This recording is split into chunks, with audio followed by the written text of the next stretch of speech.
Ilustrísimo señor alcalde, señor delegado de Cultura y resto de autoridades del excelentísimo Ayuntamiento de Arcos, señora presidenta de la Asociación de Belenistas La Adoración, don Antonio Murciano, socio de honor de nuestra asociación y presentador del pregonero, el ilustrísimo don Jesús Rodríguez Gómez, pregonero de esta Navidad arcense.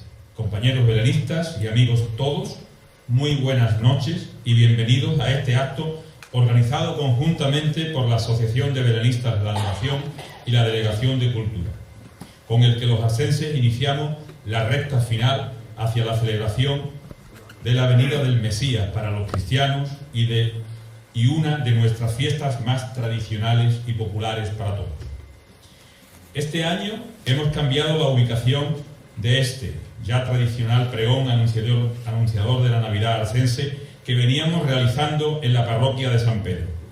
Quiero aprovechar esta ocasión para agradecer a la autoridad parroquial de cada momento el que durante tantos años hayamos podido reunirnos allí en ese escenario sagrado tan querido para nosotros y en el que siempre nos hemos encontrado como en nuestra casa. Si en esta ocasión no ha podido ser, otra vez será, pues sin desmerecer este precioso teatro, nos sigue pareciendo que la iglesia de San Pedro es lugar más adecuado para un acto como este. De nuevo, gracias a la parroquia de San Pedro por tantos años de ayuda. Sin más, vamos a comenzar con la actuación de la coral polifónica Canticum Novum de Cádiz, que está aquí gracias a la colaboración de la Diputación Provincial de Cádiz con nuestro ayuntamiento. Ellos nos pondrán en situación con varias de sus excelentes interpretaciones. Pido un fuerte aplauso de bienvenida para ellos.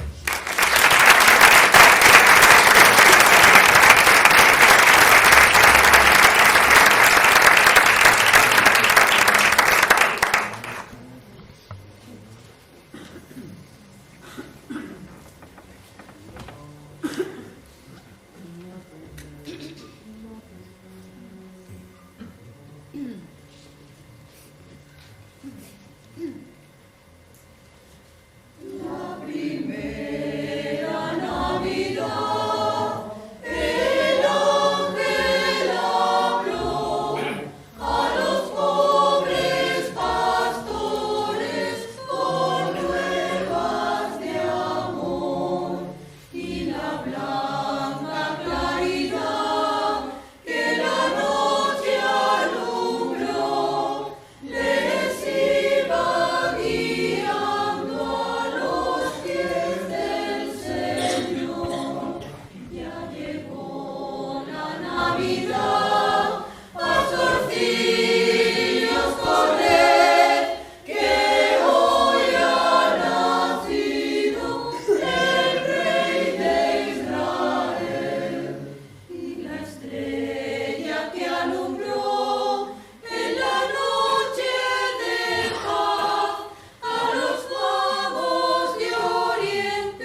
temor, porque está con nosotros el Salvador. Tierra feliz, alégrate, que vino ya tu Rey.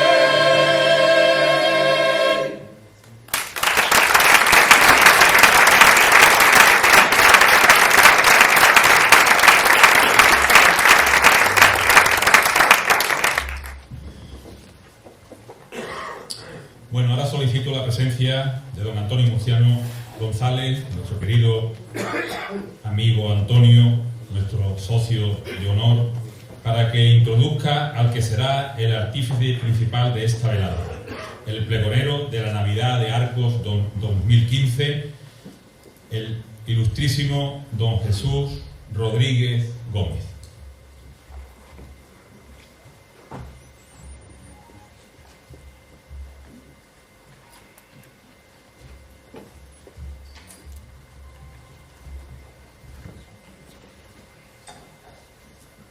Dignísimas autoridades, Junta Directiva de la Asociación de Belenistas Arcenses de Adoración, queridos paisanos y amigos todos.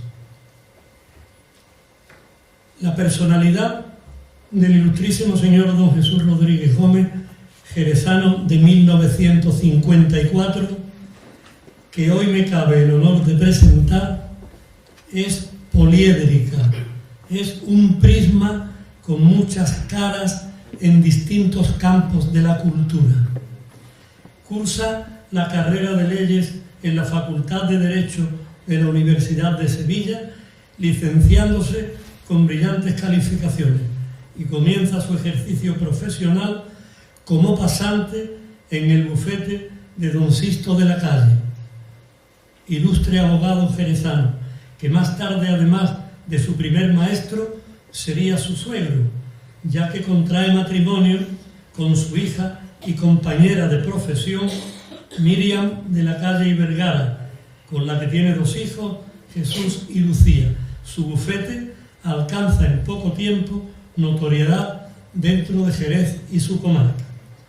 Simultáneamente al ejercicio libre de su profesión, ejerce como profesor de Derecho Internacional del Mar en la Facultad de Ciencias del Mar de la Universidad de Cádiz, doctorándose con el tema La contaminación del mar por hidrocarburos. En 1985 obtiene plaza como juez de distrito y más tarde como juez de primera instancia e instrucción, ejerciendo como tal en el puerto de Santa María. Unos años más tarde, suspende él, por criterio propio, su actividad judicial, montando un moderno y gran despacho en asociación con su esposa y otros compañeros, abarcando un amplio espectro temático de asesoramiento y defensa. A partir del año 90, ejerce como profesor de Derecho concursal en la Escuela de Práctica Jurídica del Colegio de Abogados de Jerez, siendo 12 años subdirector de la misma, y desde el 97 al 2002 fue nombrado decano del Colegio de Abogados de Jerez y más tarde presidente de la Comisión de Formación de los Colegios Profesionales de la Abogacía y adjunto a la presidencia del Consejo General de la Abogacía Española. Por esta inmensa labor jurídica ha recibido, entre otras condecoraciones, la Gran Cruz de San Raimundo de Peñafort, una de las máximas condecoraciones de la abogacía española. En la actualidad es profesor de Derecho Internacional Público y de Relaciones Internacionales en la Facultad de Derecho en Jerez de la Universidad de Cádiz y también profesor de distintos másteres de la abogacía. Ha sido designado en otra rama de actividad presidente de la Orden Jerezana del Cadavino de Oro. Como literato ha publicado distintos libros, comenzando por aquel lejano Ventanas, selección de sus artículos de prensa, y continuando con el titulado Imaginario, otro diario de un ecoturista, un libro de humor, y el tan conocido luego La viña, la bodega y el viento, y teniendo ultimado de próxima aparición un libro de aventuras fantásticas, como él dice, titulado La ciudad de cristal.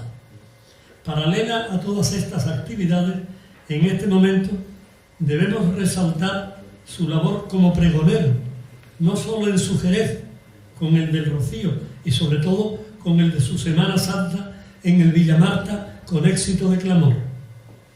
Habiendo pregonado también el Rosario de Rota, y siendo famosa entre sus numerosas charlas, la impartida en distintos puntos de Andalucía, también en Arcos, recordamos en La Salle, una mañana magnífica, el proceso de Jesús visto por un abogado de hoy. Jesús es cofrade y directivo de la Hermandad del Cristo de la Expiración de Jerez. Otra de las aficiones que cultiva es la taurina, perteneciendo a la famosa peña jerezana de los 13, creadora de los famosos pregones taurinos de Jerez, teniendo otra gran afición que conocemos, la de coleccionismo de arte contemporáneo, poseyendo obras pictóricas importantes con las que colabora en distintas exposiciones nacionales. Entre sus varios pregones navideños, esperamos y deseamos no olvide nunca este de Arcos de la Frontera, inaugurando la nueva serie pregonera en este nuestro entrañable Teatro Olivares Bea, como denominó en su reinauguración la Reina Sofía, la preciosa bombonera de la cultura de Arcos. Suenen para mi compañero y amigo los primeros aplausos de esta gran noche navideña.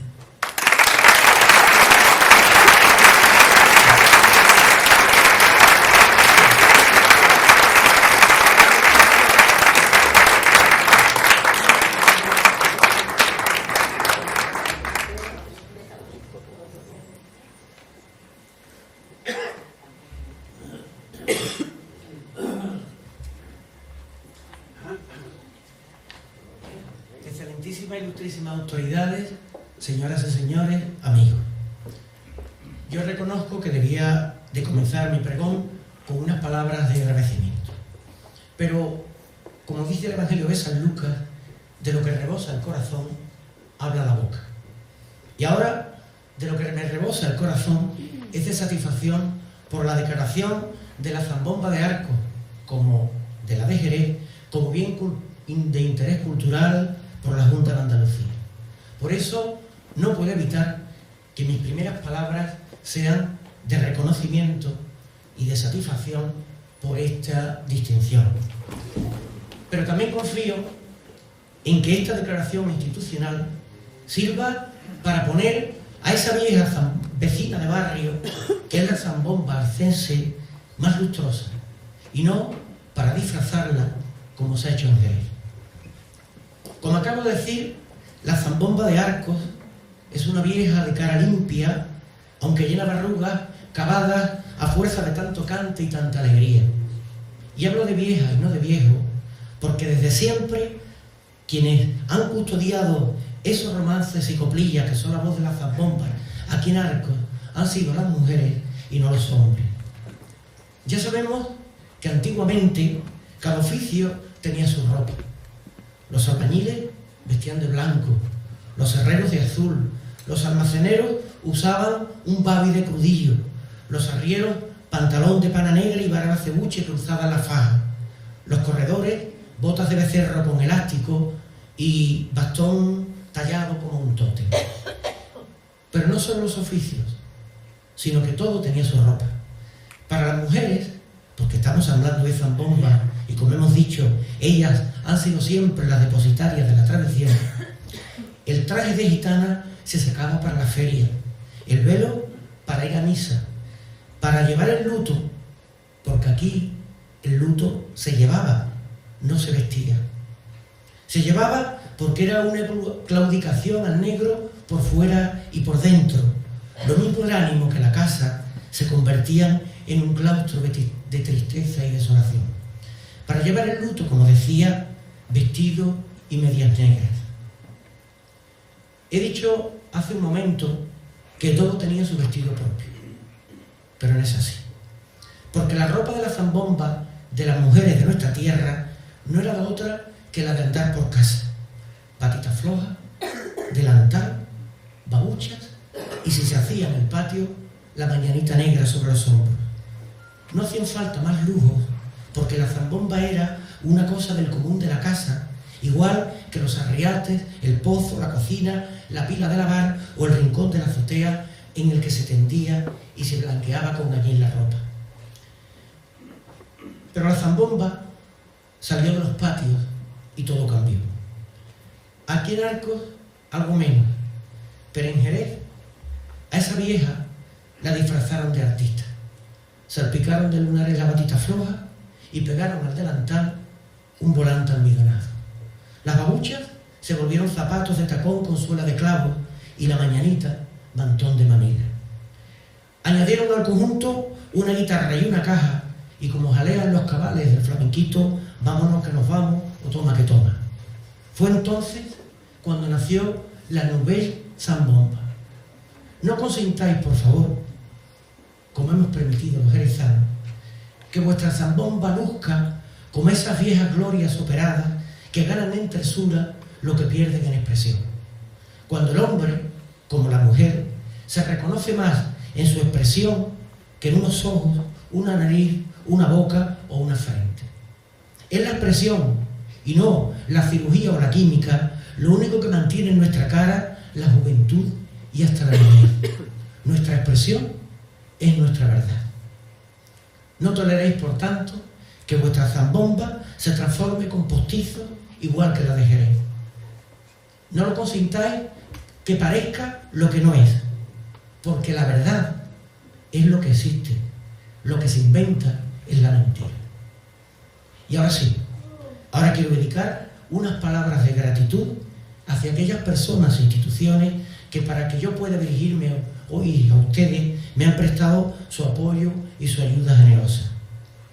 Agradezco en primer lugar al Ayuntamiento, a la Delegación de Cultura y especialmente a la Asociación de Beranistas de Adoración que me haya encomendado este pregón de la Navidad de Arcos, porque toda encomienda es un acto de confianza. En compensación, he procurado que el crédito que la Junta de Gobierno me ha concedido no quede defraudado.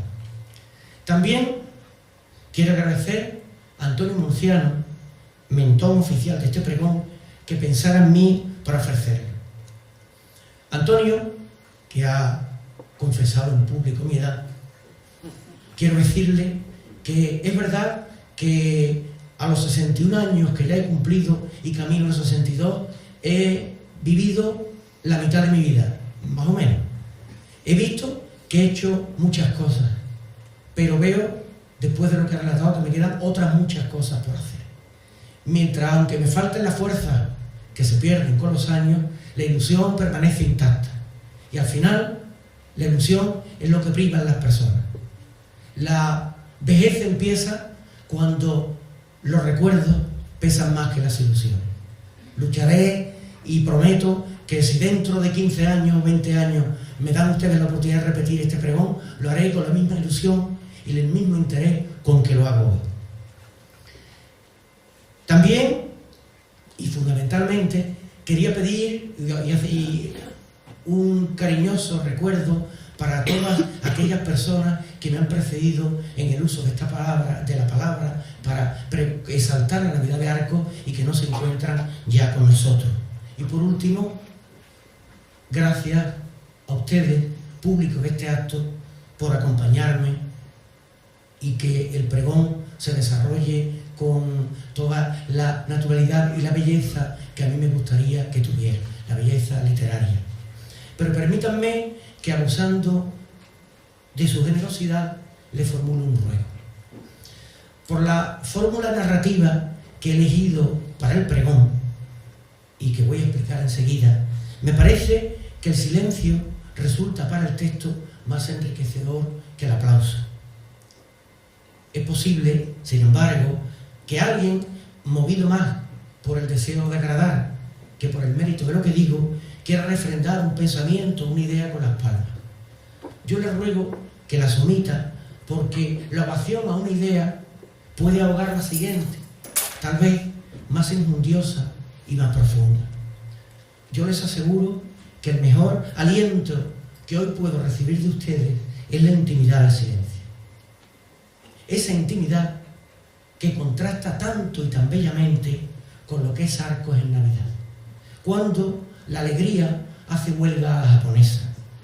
Es verdad que durante todo el año Arcos tiene un corazón con balcones a la calle, pero en la Navidad esos balcones se abren de par en par para regalar a la calle el aire de la casa penetrados de olores de delicia y para recibir de ella música, luz y el roce de los corazones de la gente, tan alegres que se oyen unos a otros. En las calles resbala un coloquio de palomas, grajillas, gorriones, mirlas y de esas tórtolas expatriadas de Turquía que pueblan árboles y las heridas secas de la piedra. Desde el río, Arcos se ve como un santuario hacia lo alto, porque sus torres, sus tejados y sus azoteas parecen llegar a los atrios del Señor. Toda la ciudad se convierte en un racimo vivo que no necesita ser pisado para derramar ese jugo dulce y efímero que es la felicidad. El ambiente anticipa el carnaval disfrazándose de claridades. Incluso los guijarros de las calles dan la impresión de que han dejado de ser pura piedra para convertirse en luceros congelados. Cuando Antonio Murciano me propuso pronunciar este pregón, enseguida me dispuse a escribir. Porque es verdad que los abogados, lo primero que aprendemos en la facultad es el axioma: no hagas para mañana lo que puedas hacer pasado mañana, o los plazos están para disfrutarlo. En mi caso no es así. Un pregón, como toda obra literaria, es el producto de una idea. El resultado es su texto. La idea, la perspectiva desde la que se enfoca. Que un texto tenga mérito literario depende solo del talento de su autor. Que la idea que contiene resulte brillante, en cambio, no depende solo de la actitud del escritor, sino también de su inspiración mientras escribe. Hay quien a la fuente de inspiración del escritor la llama indistintamente musa, ángel o duende, como si fueran una misma cosa. Pero no es así, porque cada una de estas fuentes se conduce de manera muy distinta. La música se hace susurro que a veces dicta y a veces sugiere. El escritor oye, pero no sabe de dónde le viene la voz. Encuentra, pero no sabe de dónde le viene el hallazgo. El ángel actúa de otro modo. Es caprichoso. Guía o regala a su elegido y a éste le basta con dejarse llevar o con recibir. El ángel vuela sobre la cabeza del escritor, le derrama su gracia y él, sin necesidad de esfuerzo, escribe. La musa y el ángel vienen de fuera. La musa repartiendo formas y el ángel luces. El duende es otra cosa. El duende lo lleva el hombre dentro. No guía, ni regala, ni dicta, ni sugiere, sino que se despierta. Pero se despierta hiriendo, socavando, a dentelladas. Cuando un cantador canta con duende, como cuando un torero torea con él, sufren.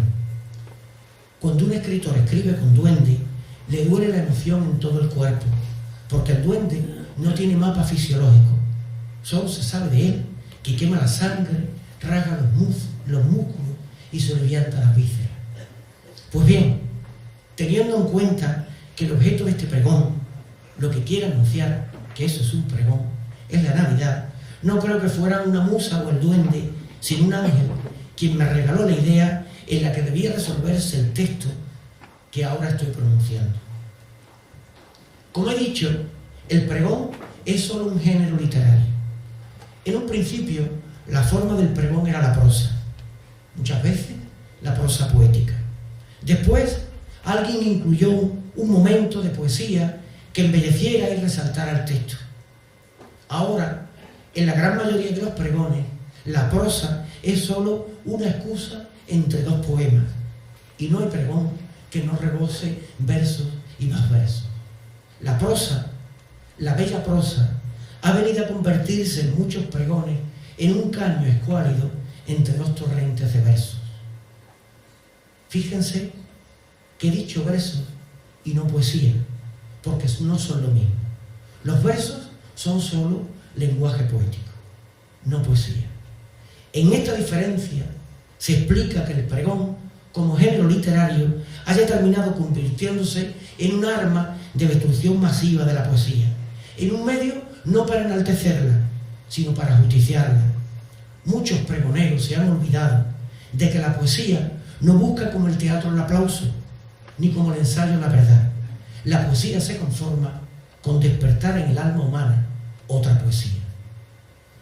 Diré ahora que el ángel que me inspiró, el que yo he escrito para pronunciarlo aquí, poseía un espíritu, una redundancia, esto del espíritu, de un espíritu, mitad académico, mitad lírico. Mitad académico porque me sugirió que me sirviera del texto para explicar las costumbres y ritos judíos según los textos sagrados de Israel.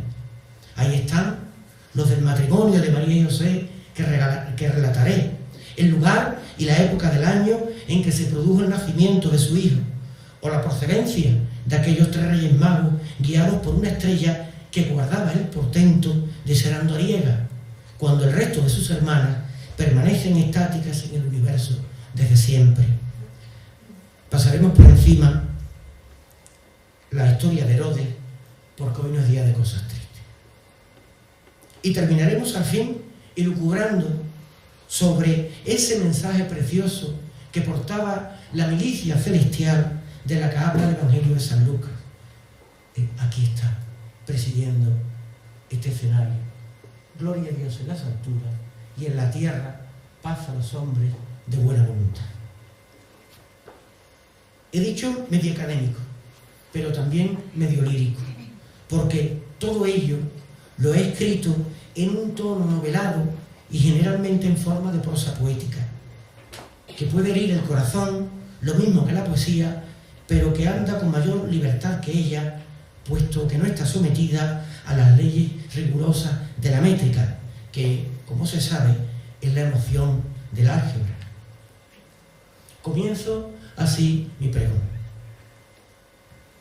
Antes de que los pilares de la tierra se asentaran a plomo, cuando la luz era el brillo de los espacios infinitos y las olas se impacientaban porque no encontraban orillas a las que dirigir su carrera, antes de que se escapara el polen del útero de las plantas, sintieron los pájaros la necesidad de la migración y quedara inaugurada para siempre en la primavera, antes de que todo fuera vida regocijada y pura y no existiera ese naufragio interior que es la muerte, antes, mucho antes, cuando aquella niña de Nazaret era solo un espacio perfumado en la inteligencia del Padre que jugaba a inventar la alegría, haciendo de la luna un columpio para sus pies y de las estrellas un adorno para su pelo.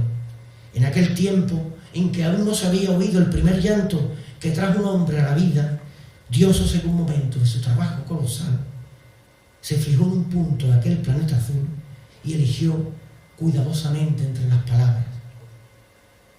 Estaba buscando las que servirían para embellecer un pequeño lugar de aquella esfera azul. Y dijo monte, y dijo río, y dijo vega, y dijo manantial, y dijo cueva, y dijo peña. Imaginó por un momento lo que la inteligencia de aquel ser hecho a su imagen y semejanza crearía, y sonrió oyendo con su oído eterno el resultado de otras palabras pronunciadas por unos hombres aún no nacidos, sudorosos del sol y de las faenas del campo. Ciudadela, iglesia de San Pedro y de Santa María, Torre del Homenaje, Torre del Secreto, Convento de la Merced, Lago, Santiscal. Fue la primera vez que el mundo notó la sensación de complacencia. Volvió entonces Dios a su labor artesana. Fijó otra vez la vista en aquel pequeño espacio y pronunció otras palabras. Y entre ellas dijo trigo, vid, olivo, naranjo, limonero y toronjo, remolacha, almendra, avellana, sésamo, cilantro, clavo, y acabó diciendo abeja y salina. Su oído sin tiempo escuchó decir a unas mujeres aún no nacidas, sudorosas del fuego del hogar, la artesa y del lebrillo, palabras dulces: bollos, pestiños, mazapán, alfajores, hojaldrinas, masa real, roscos, sultanas, bien me sabe. Fue la primera vez que el universo sintió el ensayo de un gesto: relamerse. Inaugurada, por tanto, la sensación de complacencia y el gesto de relamerse, siguió Dios pronunciando palabras hasta que le pareció que su tarea estaba cumplida del todo. Se quedó un rato más mirando aquel planeta azul y olió el aroma a vida propagada. Se glorió sintiendo que lo que había creado era bueno y que su bondad venía sobre todo de esa Nazarena que era entonces solo un beso en la mejilla tierna de la mañana. Ninguno de nosotros conocemos su rostro, pero si sosegamos un momento el corazón y cerramos los ojos, podemos verlo. Fijaros, tiene la tez morena, la nariz y la boca judías. Sus ojos son pardos como el brocal de la fuente y brillan yendo del azul al verde y del verde al color de la miel, como si se llenaran del cielo, del palmeral o del agua, según lo que mire. Derraman, sin embargo, una luz de amargura, como si estuviesen siempre llenos de lágrimas. Y es que ya se sabe, los niños lloran por todo, o porque sufren, o porque saben que un día sufrirán. Voy a tratar del casamiento. María, la hija de Joaquín y de Ana, cumplió 12 años y, como exigía la tradición judía, era necesario buscarle esposo. Sus tutores, Zacarías e Isabel, sus primos, pues sus padres habían muerto cuando ella tenía 7 años, eligieron de entre los solteros a un pariente, José ben Elí, que igual que ella era descendiente de David. José aceptó con un temblor de emoción en el pecho, porque conocía de vista a aquella muchacha que tenía la alegría incansable de las campanas y la viveza de las abejas, pero que a la vez desprendía la mansedumbre del amanecer. Como los esponsales se celebraban en familia, José compareció en la casa de Zacarías junto con los testigos que había elegido. Se sentía el corazón de seda. Allí estaba ya, como mandaba la ley, un escriba que levantaría acta de la ceremonia y la archivaría hasta después del matrimonio, que, como era costumbre, se celebraría dentro de los 6 meses siguientes. Zacarías preguntó a cada uno si consentían en los esposales, y ambos respondieron que sí. Pero ¿de qué modo tan distinto? Cuánta alegría incontenible entre la voz de José y los ojos de María. Cuánto temblor de verdad indecisa entre el sí de María y los ojos de José. Y es que ella conocía ya el milagro que germinaba en su vientre. Alguien podría decir que María no fue justa ni piadosa con José, ocultándole el estado en que se encontraba. Yo no creo que sea así. Primero, porque había jurado al ángel guardar el secreto de su embarazo, y violar una promesa hecha a Dios no es solo deslealtad, sino un terrible pecado, y ella era la sin pecado. Y después, porque la culpa de esas presuntas faltas morales no era de ella, sino de la lengua que hablaba. Y es que en hebreo las palabras justo y piadoso sencillamente no tenían en su tiempo femenino. Delante de todos, José entregó a María varias monedas en prenda de que cumpliría su promesa de matrimonio. Ella las recogió y quedaron así prometidos. Ambos sabían que la ley santa de Israel los obligaba desde ese momento a contraer matrimonio. Tal como dictaba la tradición, María y José se fueron a vivir juntos. Su casa era como la de la mayoría de las familias humildes. En aquel tiempo, las colinas de Nazaret, como los cerros de Arcos, estaban llenas de cuevas, algunas de las cuales tenían otra adyacente. En una de estas construyeron de adobe y blanqueados con cal 2 cuartos cuadrados. Uno le serviría de dormitorio, el otro, contiguo a él pero más pequeño, de cocina. Delante de la puerta de la cueva, José mandó edificar, además, una habitación con una ventana que miraba a oriente. María se pasaba casi todo el día cocinando, hilando y tejiendo, y José en su taller de artesano instalado en la habitación exterior. Andaba a la mañana destejiendo uno de esos días corrientes.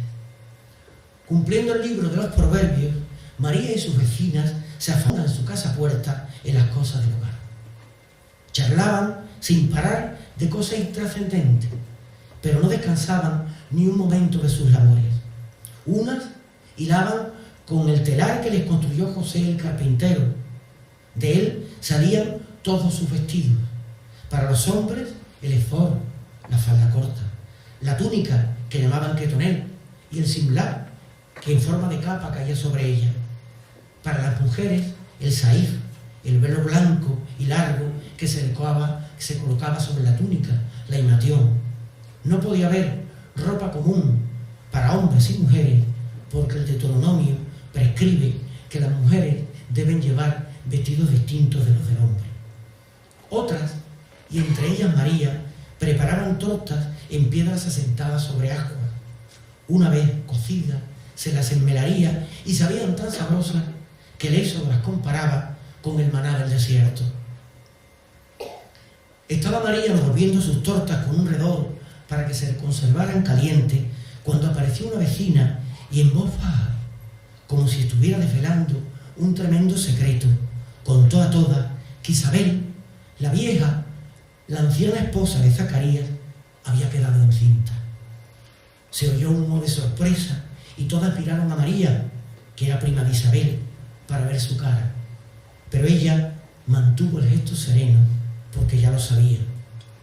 Se le había comunicado el ángel que le anunció que Dios le había elegido para ser la madre del Mesías. Y María había respondido: para Dios nada es imposible.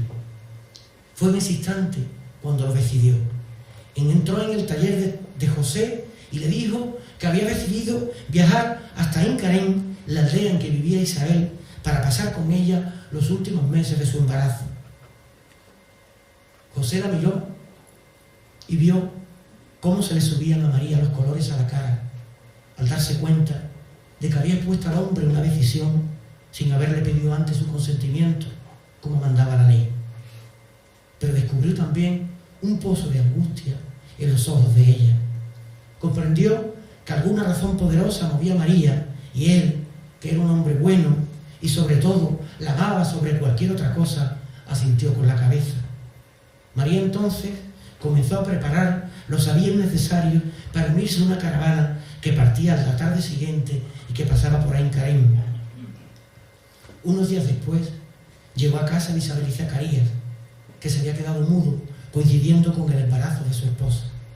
Allí se encontraba también la hermana de él, llamada Noemí, casada con Micael ben Baltasar.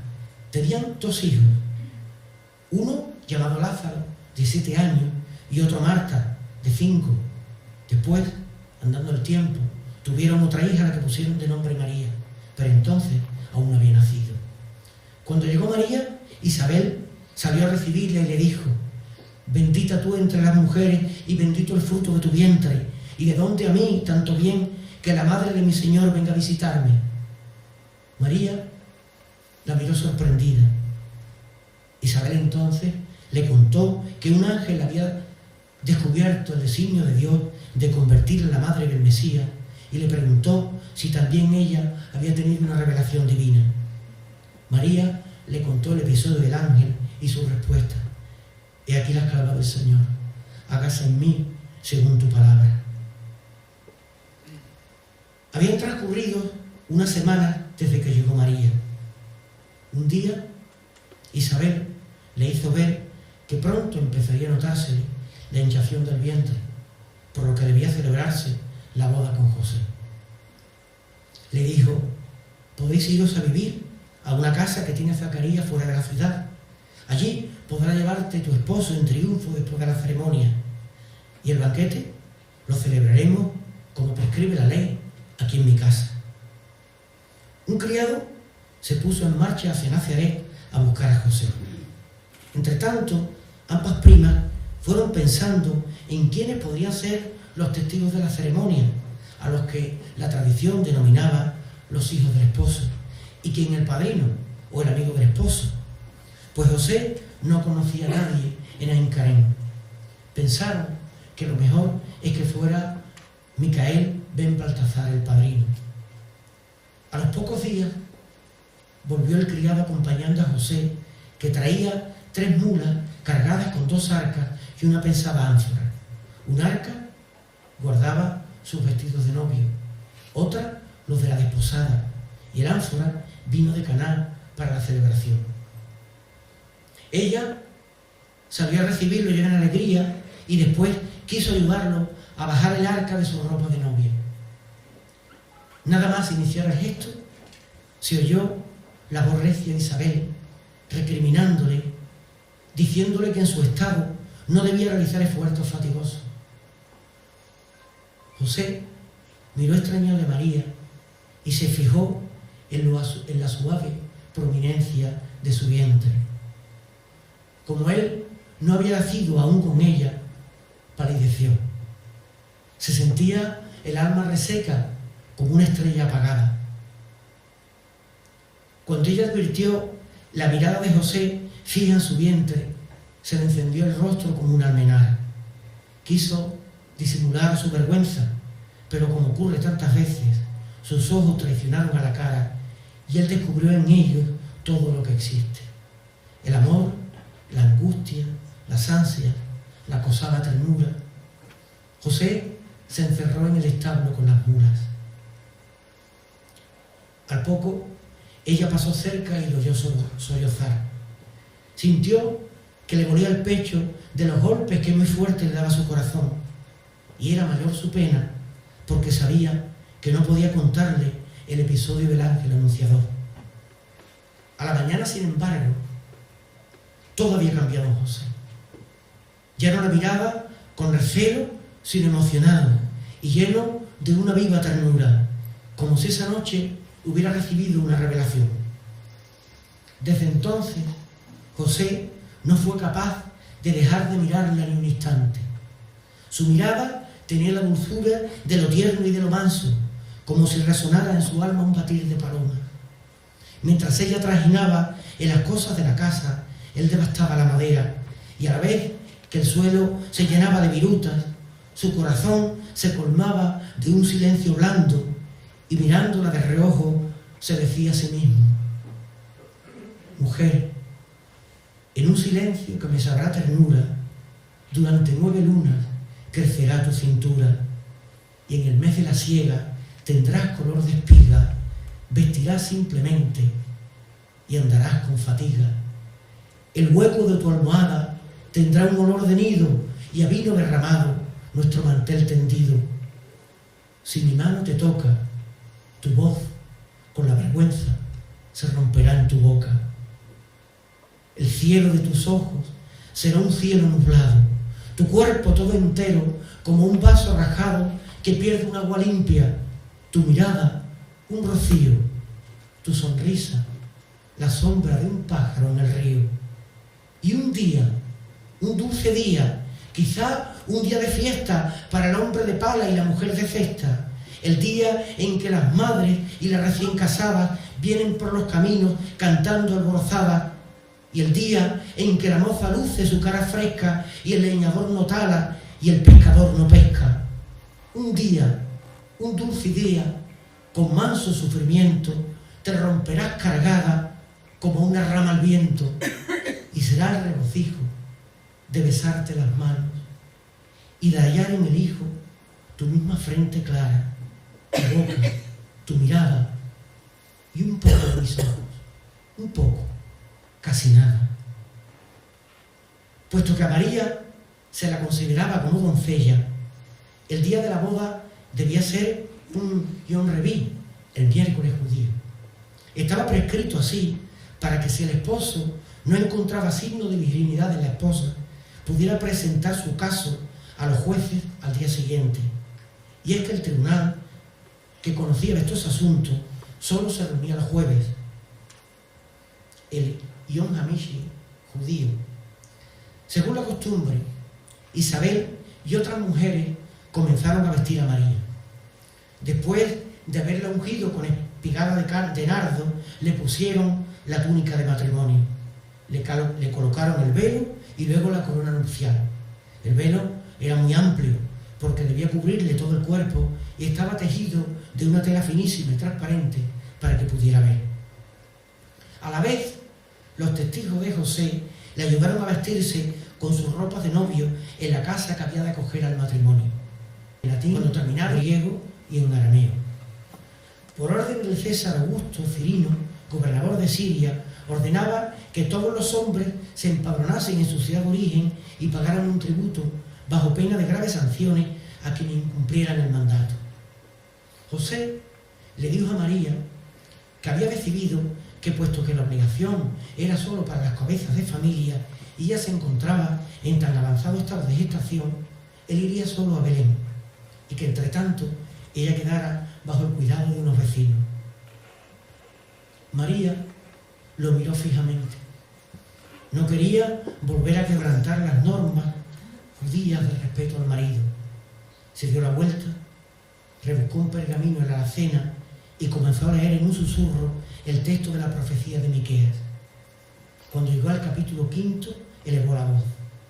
Mas tú, Belén Efrata, eres pequeña respecto a las principales de Judá, pero de ti me vendrá el que ha de ser dominador de Israel, el cual fue engendrado desde el principio, desde los días de la eternidad. José se quedó en silencio y María le dijo: ¿recuerdas las palabras del ángel? Y darás a luz un hijo, a quien pondrás por nombre Jesús, pues él es el que ha de salvar a su pueblo. El niño tiene que nacer en Belén, por eso yo iré contigo. José no dudó, asintió y a los pocos días ambos marcharon de viaje. Aunque el viaje de Nazaret a Belén solía ser de 4 días, ellos, por el estado de María, lo hicieron en 9. María marchaba a lomo de un asno del que tiraba José y la impedimenta la llevaban sobre un buey que habían comprado porque era un animal que en la Palestina de entonces se vendía enseguida y a buen precio. El propósito de los dos era que una vez censada la familia, lo venderían para pagar el tributo. Al igual que otros pueblos de la región, Belén se levantaba sobre un cerro en forma de media luna. Como sus casas se alineaban en las laderas, estaban unas más altas que otras, por lo que sus calles, como estas de arco, eran angostas y casi todas en cuestas. La Belén a la que tenían que llegar era la llamada Belén Efrata, situada al sur de Jerusalén, a unos 9 kilómetros de ella, en medio de los montes de Judea. Hemos aclarado que se trataba de Belén Efrata porque había varias poblaciones llamadas Belén en la Palestina de entonces. Efrata quiere decir la fértil, ya que estaba rodeada de tierras dedicadas al cultivo de cereales, sobre todo trigo, que en agricultura se llaman tierras de pan llevar. De ahí precisamente le venía a tener su nombre de Belén, que significa en hebreo casa de pan. Existía en ella una posada formada, como era corriente en aquel tiempo, por un corralón en cuyo interior, a lo largo de sus paredes de adobe, había unos cuartos donde se alojaban los viajeros ricos. El centro, marcado por una fuente, se dedicaba a las cabalgaduras y a los animales de carga, que eran atados a postes encajados en el suelo. José pidió habitación, pero el posadero le manifestó que no había ya sitio alguno en el que hospedarse. Cuando José transmitió a María estas palabras, ella se rozó el vientre, henchido por una vida ansiosa ya de abrirse al mundo, y con voz nerviosa le preguntó: ¿no hay aquí una cueva donde se dice que el rey Saúl se durmió y David le cortó el manto y que por eso dicen la cueva de David? José le contestó que sí y decidieron dirigirse a ella por si no estaba aún ocupada. No había nadie y allí se aposentaron. José fue a comprar paja y heno para los animales con los que había hecho el viaje. Ya de vuelta, envolvió la paja en una manta para que María descansara sobre ella y volvió a salir en búsqueda de leña con la que hacer una fogata que, además de darles luz, entibiara el aire fresco de la noche, porque soplaba un viento de levante que traía la humedad del mar muerto. Al volver, vio que María se había quedado dormida por el cansancio y la fatiga. Apenas se sentía su respiración y José se asustó. Un rayo de luna iluminaba su cara pálida. Se movió entonces para acomodar su vientre y él se sintió más tranquilo. Qué joven y qué hermosa se la veía. José siguió mirándola un ratito más, embebido en la dulzura de aquel alejamiento del mundo de su esposa. Sin saber por qué, se miró las manos y descubrió cómo habían perdido la antigua tersura. En ese momento comprendió que si la naturaleza cumplía sus leyes, él no la conocería anciana. Ella se quejó y él fue a preguntarle qué le pasaba, pero nada pudo decir. A José se le perdió la voz porque la pena se le había hecho laberinto. De pronto, María se irguió sobresaltada y miró con ojos de dolor a José. Al poco, se oyó un llanto estremecido. A José se le vinieron a la memoria aquellos pensamientos que lo absorbían cuando el vientre de María era aún una manzana intacta. El cielo de tus ojos será un cielo nublado, tu cuerpo todo entero como un vaso rajado que pierde un agua limpia, tu mirada un rocío, tu sonrisa la sombra de un pájaro en el río. María envolvió al niño en las ropas que traía preparadas de Nazaret y lo acunó cerca de los animales para que recibiera mayor calor. Después, viendo cómo ambos animales miraban al niño, se acordó de las palabras de Isaías. El buey reconoció a su dueño y el asno el pesebre de su amo. Los pastores, perdón.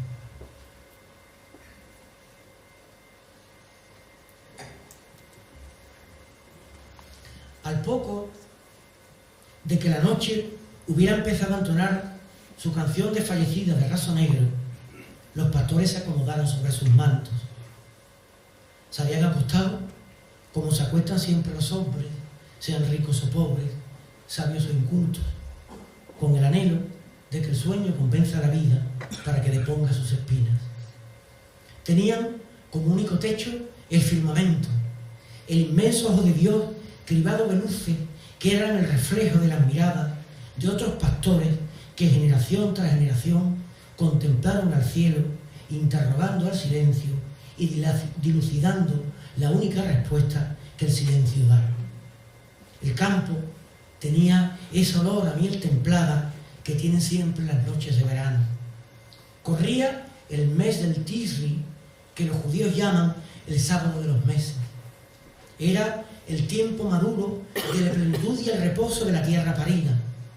Estaban colmados los lagares que hervían de abejas gordas y mojadas de tanto azúcar de racimos, y en los trojes y almijares sudaban las mieles de la fruta confitada. Las tardes eran dulces y olorosas como la piel de los higos y las mañanas rubias como ciruelas. Se habían dejado ya vencer por el cansancio los pastores cuando el campo entero se llenó de una luz de ángeles que entonaban una canción de gozo por el nacimiento del Hijo de Dios, invitándolos a visitarlo y adorarlo. Los hombres de los siglos venideros desconocían el tiempo del año en que discurrían lo que estamos contando y discutieron acaloradamente sobre él.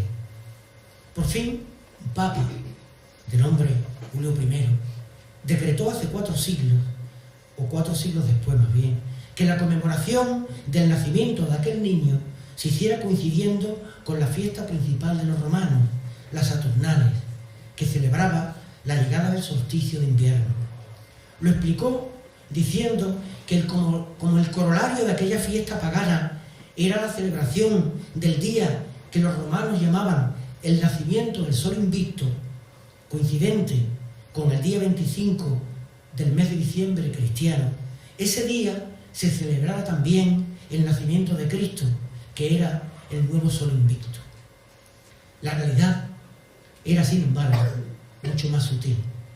El Papa pensó que en lugar de suprimir una fiesta tan arraigada en la cultura romana, era mejor sustituirla por otra, cristiana, porque así se favorecía la expansión del cristianismo. No vamos a discutir aquí la decisión del Papa, porque ya sabemos que su cálculo fue precisamente atinado. Lo que no se entiende es el esfuerzo que muchos estudiosos hicieron durante los siglos venideros para tratar de convencernos a los cristianos de que la celebración del nacimiento de Cristo, el día 25 de diciembre, tenía una razón histórica y no meramente proselitista. Lo decimos porque igual los evangelios que la historia del pueblo judío nos desvelan que Jesús nació en este tiempo de verano que acabamos de describir. Entre los evangelios lo leemos en San Lucas, cuando dice: había unos pastores por aquellos contornos que dormían al raso y vigilaban por turno sus rebaños durante la noche.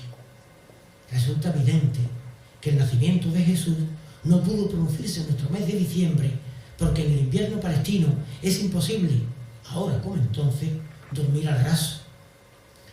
Los judíos llaman al mes que discurre entre nuestro noviembre y diciembre Kislev, un tiempo que, al igual que el nuestro, es frío y lluvioso, y el que transcurre entre nuestros meses de diciembre y enero lo dicen Tevet, época tan desabrida que hasta nieva en los lugares más altos de Judía. Es por tanto imposible que con ese tiempo alguien se echara a dormir al raso. Pero también la historia del pueblo judío nos lleva a esa misma conclusión que el Evangelio. Basta conjugar lo que nos dicen los historiadores judíos con dos textos del mismo Evangelio de San Lucas para llegar a la conclusión de que el nacimiento de Cristo se produjo en época de verano.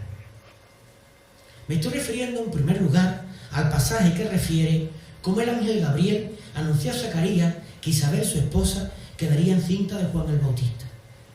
Y en segundo lugar, a ese otro en el que, refiriéndose también a Isabel, dice que cumplía su 6º mes de gestación cuando fue enviado el ángel Gabriel a una doncella llamada María.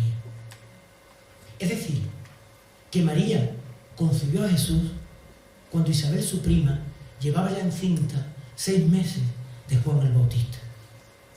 Pues bien, en el primero de estos pasajes, el evangelista se refiere a Zacarías diciendo que era sacerdote de uno de los grupos que había en el templo dedicados al rezo permanente a Yahvé. Y dice además San Lucas que Zacarías pertenecía al grupo de sacerdotes de Abías, de quien sabemos que era su jefe por el primer libro de las Crónicas. Este primer pasaje de San Lucas nos ofrece, como decimos, el primer indicio cierto de la época del año en que nació Jesús. Dice así el evangelista: sucedió que al ejercer él, refiriéndose a Zacarías, su ministerio sacerdotal delante de Dios, cuando le tocaba el turno, pues bien, en un pasaje de ese libro de las Crónicas se indica que en el Jerusalén de la época había 24 grupos de sacerdotes y que al de Abdías le correspondía el 8º. Cronológicamente, ese turno 8º se cumplía entre los días 8 y 14 del tercer mes del calendario lunar hebreo, que equivale a nuestro junio actual.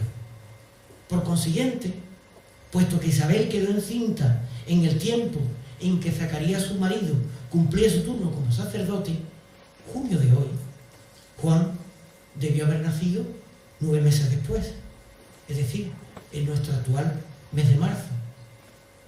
Y Jesús, como dijimos, 6 meses después de Juan, es decir, en septiembre. En fin, dejemos de lado estas digresiones y volvamos a lo que nos ocupa. Estábamos en que los pastores se habían dejado vencer ya por el cansancio cuando el campo entero se llenó de una luz de ángeles que entonaban una canción de gozo por el nacimiento del Hijo de Dios, invitándolos a visitarlo y a adorarlo. Todo entonces fue un trajín de hombres que llevaban modestos y pequeños regalos en sus alforjas. Andaban atropellándose, aplastando vallados y flores. Era tan vivo su Cristo y estaba en el cielo tan encendido que hasta las golondrinas, desconcertadas, se precipitaban desde las ramas de su dormida, bordando arabescos en el aire, desorientadas por aquella luz tan intensa que reflejaba la luna, y es que las muy tontas se pensaban que había amanecido. El confín cerraba la rubia serranía de Yolán. A su izquierda asomaban las montañas del Gran Hermón y a su derecha el llano pomposo y fértil. Más allá, el Tabor, ancho, desnudo, fuerte, como apagado de sí mismo, porque todos dijeran de él que era la cúpula de la patria hebrea. A todos los pastores los precedía, porque era el que más corría de ellos, uno llamado Kefa bin Alfar. Resultaba sorprendente la presteza de aquellos hombres en visitar a un recién nacido, porque los pastores de Belén tenían fama de ser gente poco esmerada y nada ceremoniosa. Al contrario, se decía de ellos que eran duros como las montañas de su sierra, que hieren nada más tocarlas. Kefa apoyaba su carrera en un largo bastón de acacia. Su cara parecía de escoria a causa del sudor y sus ojos brillaban de impaciencia. No fue necesario decirle el camino que debía seguir porque se lo dictaba su corazón. Los demás lo seguían convencidos de que los pies de su compañero los llevaba a donde dormía aquel niño cuyo nacimiento le había sido anunciado por ángeles. De repente, el paisaje se perdió en una cueva. La luz penetraba en ella despedazadamente. Entraron y vieron a una pareja que acunaba un niño. Kefa se quedó absorto en la mirada y en la cara de cansada belleza de la mujer. Miraba a su hijo fijamente y se la percibía saboreando la lenta dulzura que puede tener el tiempo cuando uno está bebiéndose el cielo. Kefa dejó sus ojos sujetos al niño y se le escaparon palabras como alhombras enternecidas. Aquí me tienes, mi Dios, mirándote a los ojos cara a cara. Para mí serás ya para siempre el contemplado, el eternamente contemplado. Desde hoy andaré ajena a todo, a mis animales, a mis lugares y a mis rediles, y me entregaré a tu cara como el cielo a la mano, sintiendo tu claridad hasta con los ojos cerrados. Durante el resto de mi vida andaré siempre infinitamente apegado a ti, infinitamente dependiente de ti, infinitamente ensimismado.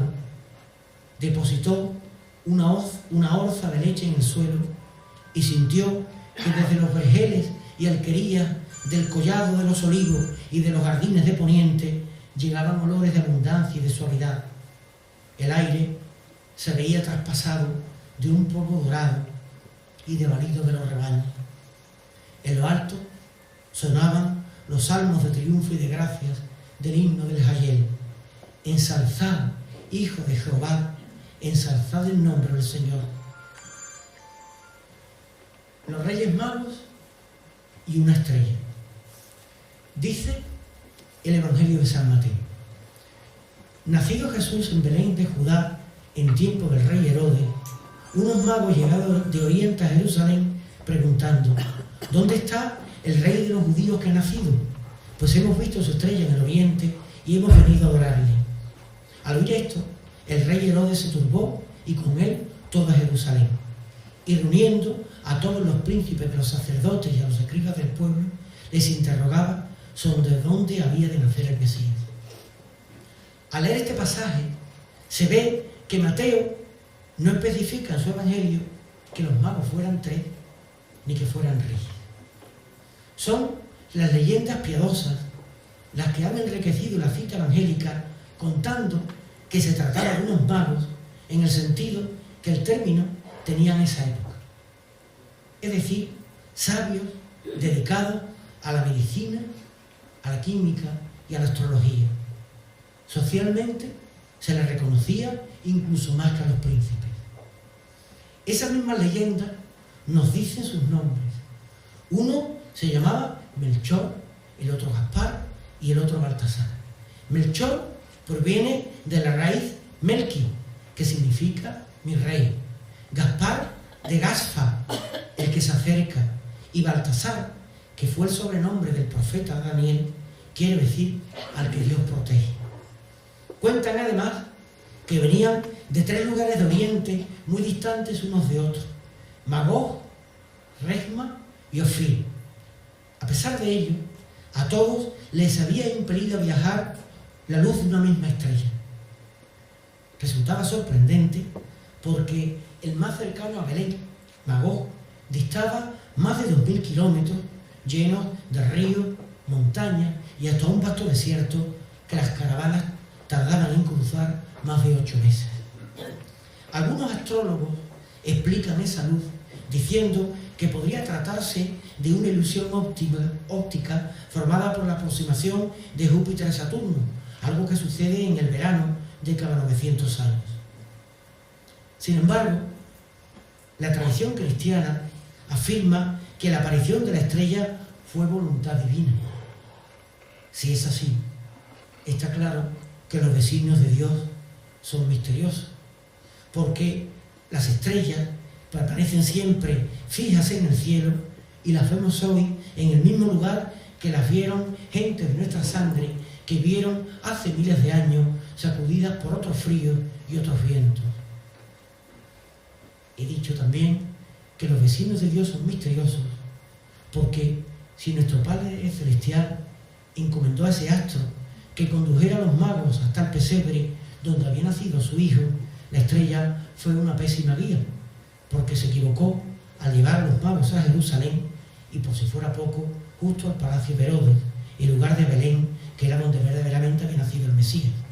Pero en fin, pasemos por algo estas paradojas, porque estamos describiendo un gran milagro. Lo cierto es que discurría una noche de primavera en la que el tiempo olía a trigo haciéndose. Tenían ya los almendros hoja nueva y fruto con pelusa de lienzo. Melchor miraba por la ventana doliéndose de un pajarillo que yacía muerto en el suelo. Era un hombre misericordioso y se enorgullecía de ello. Amable es el hombre que se compadece. Había leído en el libro de los Salmos de los judíos y estaba de acuerdo. Compadecerse de todo, de lo magnífico y de lo menudo, no ablanda ni disipa el ánimo, sino que sin menoscabarlo, lo adelgaza y lo apura, lo hace tan permeable y tan transparente que todo mal ajeno se hace propio. Comenzaba ya el sol a apagar su esencia de fuego, convertido en una rodela de oro viejo, cuando Melchor dejó sobre la mesa su instrumento de alquimia, porque acababa de convertir unos polvos de mineral corriente en oro. Era un hombre de largas barbas torrenciales, blancas como biznagas. Tenía unos ojos vivos, pero su carácter era introvertido, porque igual que los vinos, para enriquecer su inteligencia, siempre andaba buscando la penumbra y el silencio. Sintió una intuición y miró por la ventana. Tenía el cielo una claridad de patio, cernida por una luna de limón. Pero no era la luna lo que reclamó su atención, sino una luz limpia, gozosa y apretada. De pronto se vio ordenando a sus criados que prepararan la impedimenta necesaria para un largo viaje. Entre tanto, él recogió un puñado de aquel oro que había creado y lo guardó en un pequeño cofre. El metal formó un mínimo cerro rubio. Unas horas después, salía de su palacio una comitiva formando un rosario de alegría. Al mismo tiempo, en las tierras de Resma, Gaspar, el mago poderoso que las gobernaba, mezclaba esencias en finos tubos de cobre. Tenía sobre la mesa finísimas virutas, casi polvo de Boswellia sacra, el árbol perfumado que cita la Biblia. Se dispuso a calentar la goma arábica que servía de aglomerante para después mezclarla con las virutas, añadiría entonces agua de sándalo y mojaría finas ramas en la mixtura, las dejaría secar y al cabo tendría sus famosas varas de incienso. Y es que Resma era un constante venir y de ir de comerciantes de perfumes de todo el mundo, ansioso por hacerse con las varas del mago Gaspar. Acariciaba ya la noche el mundo. Estaba Gaspar aspirando el perfume de una de sus varas de incienso, cuando entre el aire penetrado de aromas delicados se coló una luz limpia, gozosa y apretada. Sintió un desasosiego interior y pidió a sus criados que se pusieran necesario para un largo viaje. Miró por la ventana. Allí seguía aquella luz, encendiendo de claridad los fruntales del huerto, prendidos de flores como brisa cuajada, duraznos, bergamotos, ciruelos, cerezos y todas las variedades de los manzanos de Samaria, desde los que dan fruto harinoso y ácido hasta los que le dan de carne translúcida y dulce como alabastro de miel. Tomó una redoma y vertió en ella el más concentrado de sus perfumes. La estancia entera se llenó de un aroma de jazmines desangrados. Al rato salía una procesión por la puerta principal del palacio de Gaspar. Las estrellas dormidas palpitaban entre los fantasmas de las torres. Aquella luz que apremió a Gaspar empujaba la comitiva hacia los perfiles de los cerros remotos. La región de Ofir, el reino del mago Baltasar, es un país de ceniza, de algezales y de pedregal bueno para la vida y la higuera. Lo cruza un río ancho, limoso y espeso, cuyas orillas hierven de cícidos, juncos, enales y papiros. Es un solar de magos y de poetas.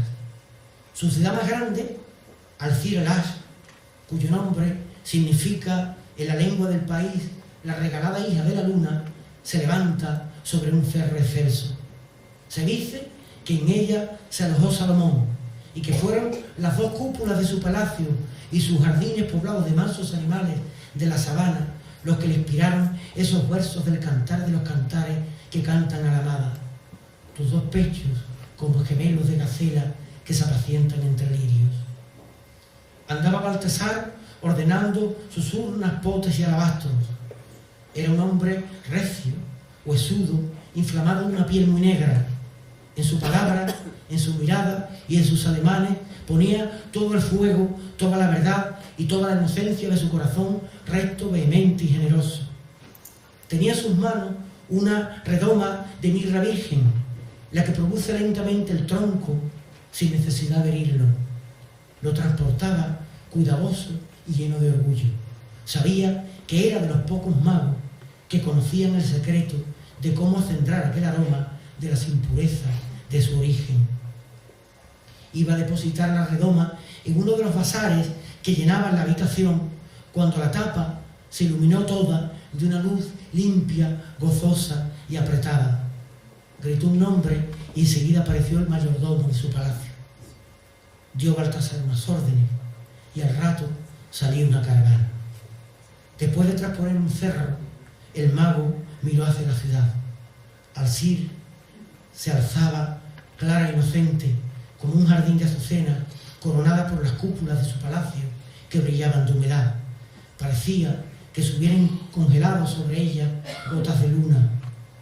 Aquella luz limpia, gozosa y apretada se desplazaba sobre la comitiva, y la piel negra de Baltasar brillaba como turmalina viva. Sin saber por qué, sentía la congoja de una emoción que no se le iba ni un momento. Ignoramos el tiempo que las tres comitivas tardaron en cruzar llanuras, ríos y el desierto. Pero una tarde, cuando el sol de púrpura perfilaba ya los contornos de las cosas, se encontraron en el cerro que dominaba un vasto valle. Era una planicie ancha, encendida del oro mate del trigo encerado. Desde aquel cerro se lo veía repleto de caminos desplegados sobre él como cintas serenas.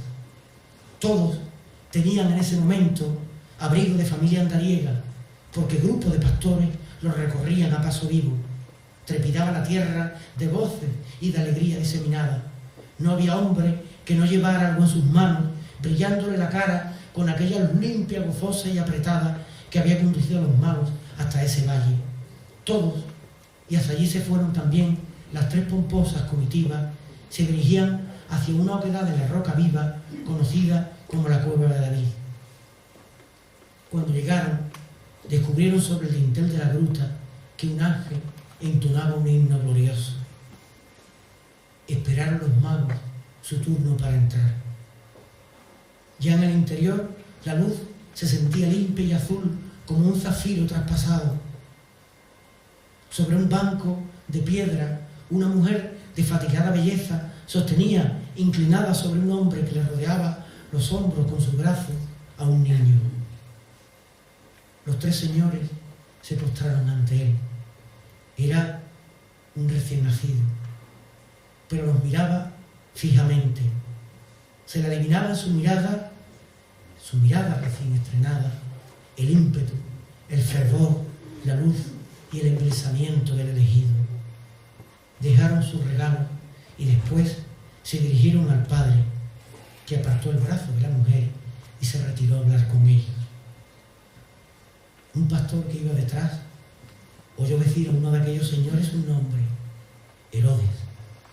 Al padre se le llenó la cara de ansia y de horror. Miró a la mujer y al niño y se sumió aún más en el desasosiego. Los magos dejaron sus presentes, oro, incienso y mirra, y se marcharon. Cuando quedaron solos, José repitió a su esposa lo que le acababan de contar aquellos señores, pero ella no se turbó porque andaba en otra cosa. Se sentía conmovida por la paradoja que guardaba su corazón, rebosante de alegría por el nacimiento de su hijo y de temor por lo que el futuro le deparaba. Y es que María era entonces muy joven y no había aprendido aún que la vida humana es una secuencia de contradicciones y que a toda alegría sucede un pesar y a cada pesar un gozo. Lo mismo ocurre con la naturaleza. La fuerza viva de la primavera sería nada si el oscuro invierno no se hubiera quedado dormido. Y ahora quiero concluir con una mención a estas palabras que, como he dicho antes, presiden este escenario. Cuando antes traté de los personajes que participaron en la narración evangélica del nacimiento de Cristo, incluía al ángel que, según el Evangelio de San Lucas, anunció a los pastores el suceso. Pero omití referirme a la milicia celestial que dice el evangelista que apareció en el cielo en alabanza de Dios, proclamando la frase que preside este escenario: gloria a Dios en las alturas y en la tierra paz a los hombres de buena voluntad. Durante siglos esta frase se ha repetido en millones de bocas. Hoy la murmuran labios clandestinos en Afganistán y la canta algún misionero en medio de la selva amazónica. Suena en la celda de alguna prisión iraquí o siria, lo mismo que en un campo de refugiados del centro de África. Se ha oído tanto el salmo que sus palabras se han mecanizado a fuerza de repetidas y casi nadie se detiene a analizar su verdadero sentido. Hagámoslo un momento nosotros ahora. Como casi toda la poesía hebrea, el salmo se compone de forma paralela. La idea de gloria del párrafo superior se corresponde con la idea de paz del inferior. La idea de altura del de arriba con la de tierra del de abajo. Lo mismo ocurre con las ideas de Dios y la de hombre. Dos versos, por tanto, equidistantes. El de arriba corresponde a Dios, gloria a Dios en las alturas. El de abajo a los hombres y paz en la tierra a los hombres. Sin embargo, todo ese paralelismo parece tener un sobrante. Me refiero a esa coletilla que dice de buena voluntad. Leída literalmente, la frase evangélica parece que la promesa de paz a los hombres no alcanza a todos, sino solo a aquellos que poseen una condición, la buena voluntad. Sin embargo, esa interpretación no se compadece con la idea que todos tenemos de Dios Padre nuestro. Se envió a su Hijo para que muriera por todos los hombres, a los 11 que le fueron leales y al que lo entregó, a quienes lo proclamaron y a quien lo negó, a quienes lo lloraron al pie del madero y a quienes lo crucificaron, a la que le enjugó los pies con sus cabellos y a los que los vejaron en la columna. Todos. ¿Cómo es posible entonces que Dios quiera reservar su paz solo a los que tienen buena voluntad? Yo creo que la equivocación viene de que interpretamos mal el Salmo. Estamos uniendo esa coletilla de buena voluntad al verso de abajo, al de los hombres, cuando debemos unirla al de arriba, al de Dios. Dios, infinitamente sabio, no pudo querer enviar con la milicia de ángeles evangélicos un mensaje de paz a los hombres con unas palabras que eran incapaces de comprender los judíos de aquel tiempo. ¿Cómo iban a entenderlas si la única paz que entonces se conocía era la Pax Romana, una paz sostenida por 25 legiones bien armadas?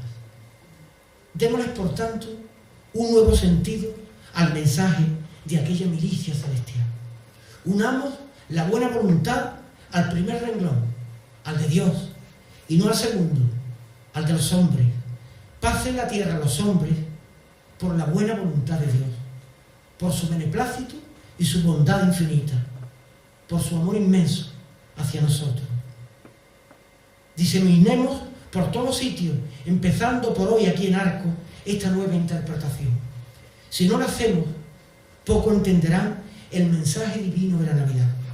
¿Cómo van a sonar si no esperanza las palabras de los ángeles celestiales cuando las pronuncian unos labios clandestinos en Afganistán, un misionero en medio de la selva amazónica, un recluso en una prisión iraquí o siria, o un interno en un campo de refugiados del centro de África? Nunca, como en esta orilla de 2015, necesita el mundo, para poder seguir esperando, que sea la voluntad de Dios y no el deseo de los hombres, la fianza de la paz. Permitidme así que encienda mi voz a Dios y con una obra de los hombres, los villancicos, cante esta noche que anda escribiendo ya una carta urgente a la primavera. Subid alto, villancicos, subid con ansia deseos, rasgad con vuestras centellas, abrid con vuestros ingenios las tinieblas de la noche, los muros del firmamento, y amarrad con vuestras notas, sujetad con vuestros hierros aquel por quien yo suspiro, aquel por quien yo muero. En sus divinas entrañas clavarle mis versos quiero, las saetas escondidas de mis dulces pensamientos, que hasta las rocas se hienden y se desgarran los cielos, que con el ímpetu y la fuerza del amor y del deseo. Subid prontos, villancicos, fortificaos y encendeos sobre las ascuas del horno palpitante de mi pecho. Subid sobre la alta peña con tan abrazado afecto que penetréis como rayos en el corazón pequeño de aquel por quien yo suspiro, de aquel por quien yo muero. Esas voces inflamadas de más dulces sentimientos, querellas, fiebres, delirios, hambre de Dios, sed de cielo, que son sino resplandores, vislumbres y centelleos de infinita hermosura, del amor vivo y eterno, de aquel por quien yo vivo, de aquel por quien yo muero. Oigo, niño, de tu risa el dulcísimo aleteo, como un volar de palomas, como un zumbido de insectos, en los aires, en las aguas, en las frondas, en los céfiros, en el tumbo de los mares, en el silbo de los vientos, en la voz de las fontanas, en las ventallas del cedro, y en los tajos, y en las cumbres, y en las noches y el silencio. Escucho el blando latido de tu corazón pequeño, como una música suave, como el compás de unos versos, en el latir de mi sangre y en el temblor de mis nervios, en el ritmo de las cosas, en el orden de los cielos, en los astros, en la viva pulsación del universo.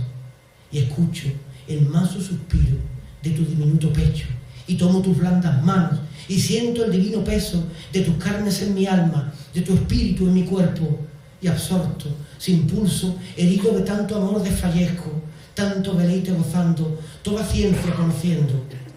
Salí del alma a canciones, que estas cosas con que sueño podré alcanzarlas un día en vuestras salas de incienso. Subid alto, villancicos, subid con ansia deseos, subid sobre la alta peña con tan abrazado afecto que os clavéis como centellas en el corazón pequeño de aquel por quien yo suspiro y de aquel por quien yo muero. Muchas gracias.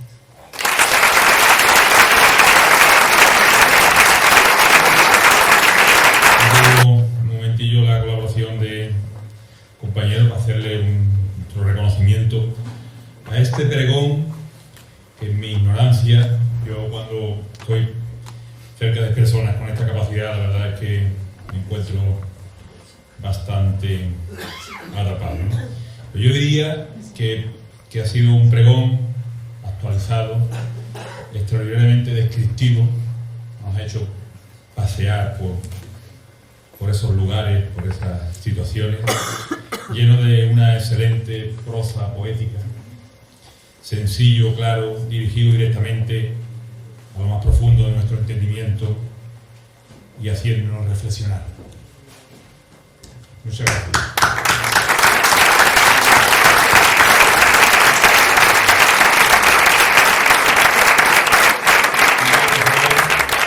Señor alcalde, señor alcalde, por favor, que nos ayude a hacerle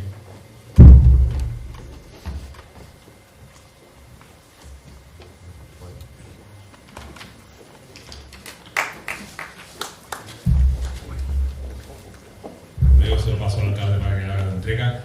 El Excelentísimo Ayuntamiento de Arcos y la Asociación de Belenistas de la Oración felicita a don Jesús Rodríguez Gómez por su emotivo pregón anunciador de la Navidad de Arcos 2015 y les agradece su desinteresada y presta colaboración. Enhorabuena, Arcos de la Frontera, 18 de diciembre de 2015.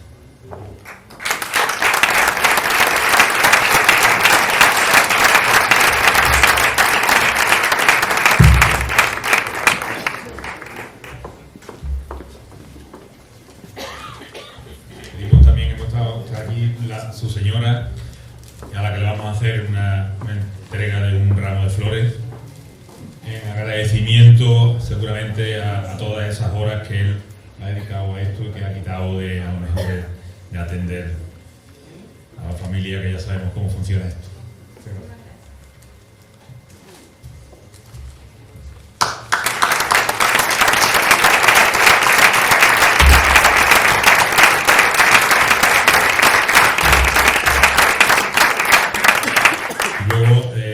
Por parte del ayuntamiento, yo sé que tienen un obsequio.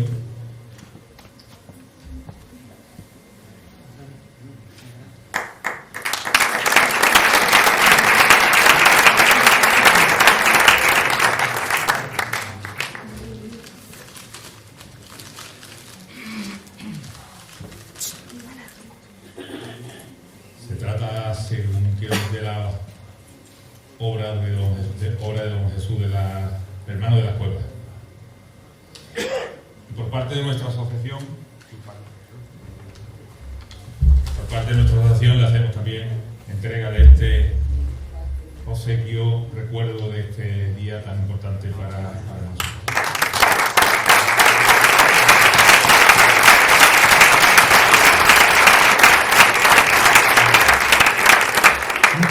Muchas gracias a quienes me han hecho estos regalos que tanto valoré. Es verdad que pocas veces se siente una contraprestación tan generosa a lo que recibe. Es verdad que he dedicado unas cuantas horas al pregón, pero esto estará en mi casa para toda la vida. Así que muchas gracias a todos.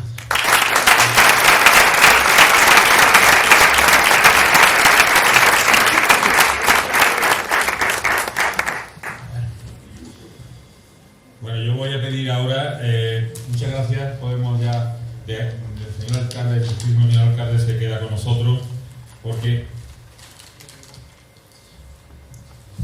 como no tenemos telón que se cierre y que se abra, tenemos que hacerlo todo en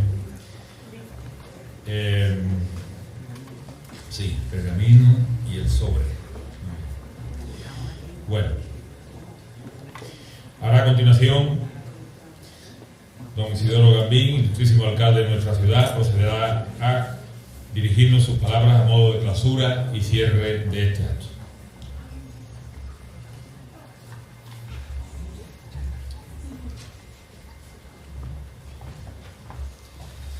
Buenas noches a todos. Muchísimas gracias por vuestra asistencia en un viernes como hoy, en este magnífico pregón de Navidad. Entramos de lleno en la Navidad de la mano de la Asociación de Belenistas a la Adoración y de la Delegación de Cultura del Ayuntamiento de Arcos.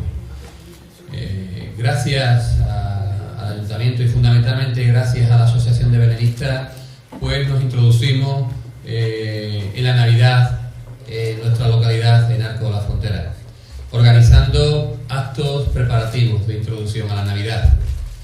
Y yo quiero agradecer la organización en particular de este acto, un acto lleno de calidad y de categoría, con la intervención de don Antonio Murciano, que siempre está atento a colaborar con su ciudad, con su ayuntamiento, al que le estaré eternamente agradecido. Hemos tenido una magnífica intervención del pregonero de la Navidad de nuestra ciudad, don Jesús Rodríguez.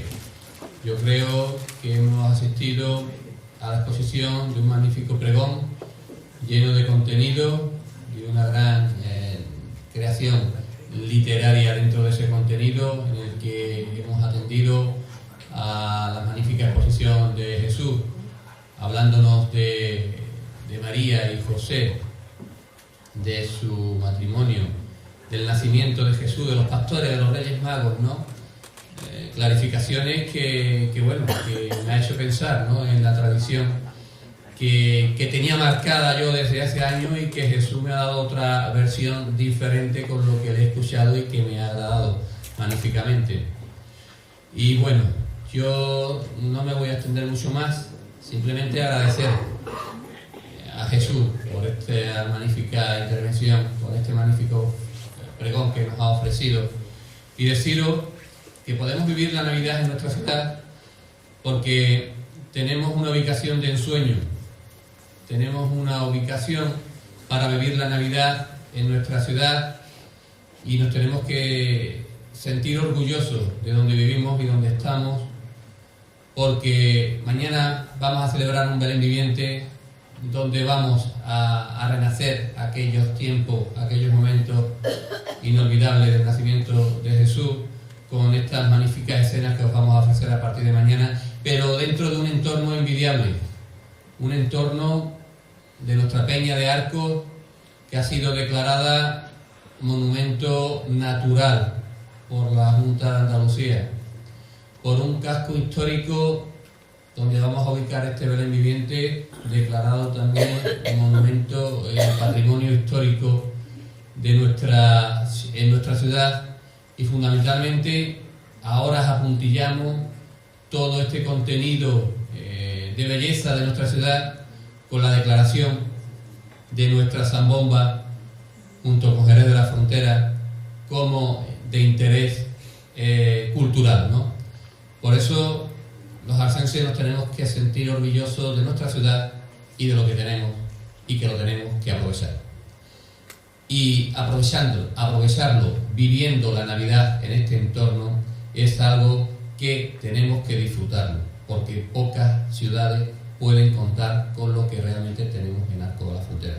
Desde luego, desde el Ayuntamiento vamos a poner todo nuestro empeño en que esto sea así, y vamos a colaborar para que nuestra ciudad, para que nuestro Belén, para que nuestra tradición, para que nuestra zambomba pues tenga la categoría que se merece, y seguir manteniendo esta tradición que es la historia de todos nosotros.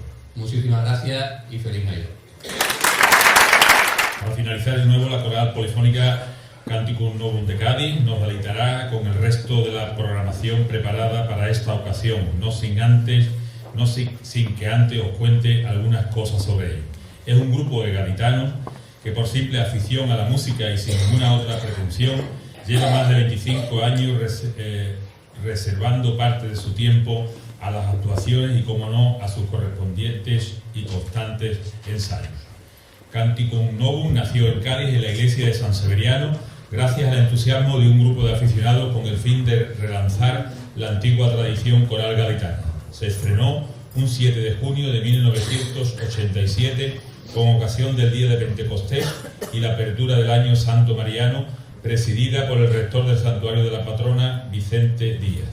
Para su debut, la coral había estado ensayando 4 meses antes en la parroquia de San Severiano, con indudable espíritu de sacrificio y con verdadera afición, darían testimonio los periódicos, y estaba compuesta por 40 personas de muy diversas profesiones.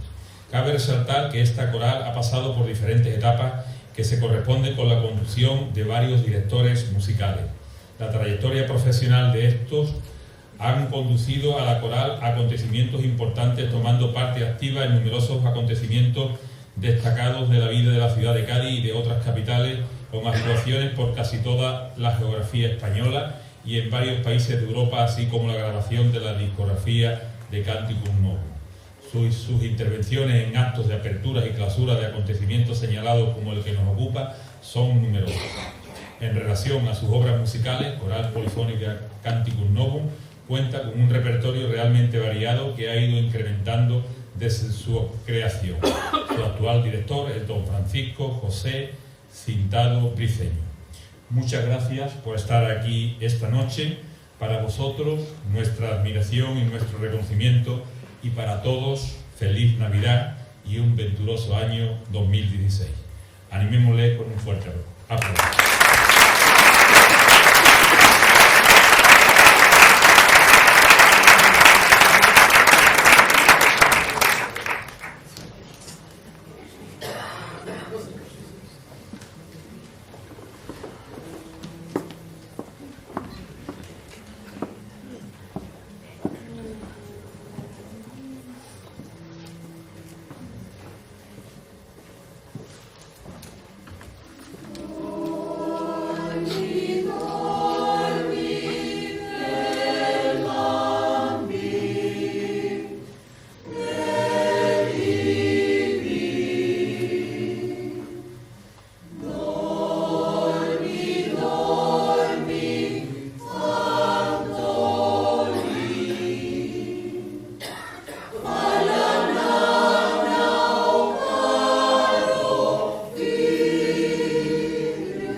Bendito sea, bendito sea.